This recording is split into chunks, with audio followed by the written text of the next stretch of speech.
Book review time. I wanted to talk about Our Shared Storm, a sci-fi, cli-fi novel by Andrew Donna Hudson. Hudson argues that climate fiction can be what environmental humanities scholar Joni Adamson calls a seeing instrument, a way to look into a potential future and explore it, and to come to understand that this might be what things look like if we get blown off course. Our Shared Storm, then,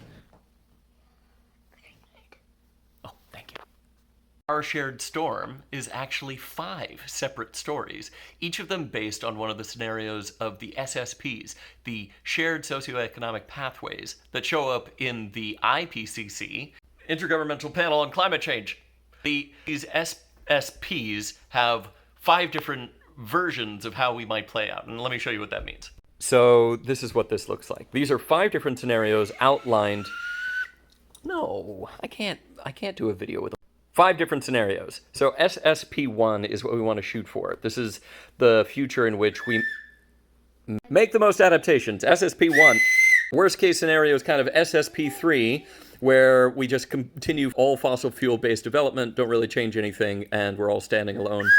And there are a bunch of middle-of-the-road alternatives where, we do some things right, but for the most part, the world isn't what we want to see. Cool thing about Our Shared Storm is that because it's 5, there are 5 stories that focus on 4 characters who are the same in each of these stories. It is about no.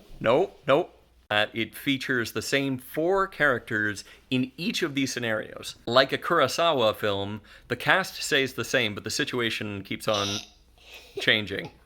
And then in the final section, in the final story where we actually make it to SSP1, the sustainable future where we're rapidly cutting emissions, creating a global wealth tax and redistributing the wealth, tackling inequality, and generally making the world a better place, you get to see the characters who, in other circumstances, have had a really bad life, now succeeding. And you get to see them exploring the policies that got them there, which is really cool. The idea that you can take something that is based on a policy brief, and a kind of depressing policy brief at that, and turn it into a story about how we might do things better and what the future might look like if we do them.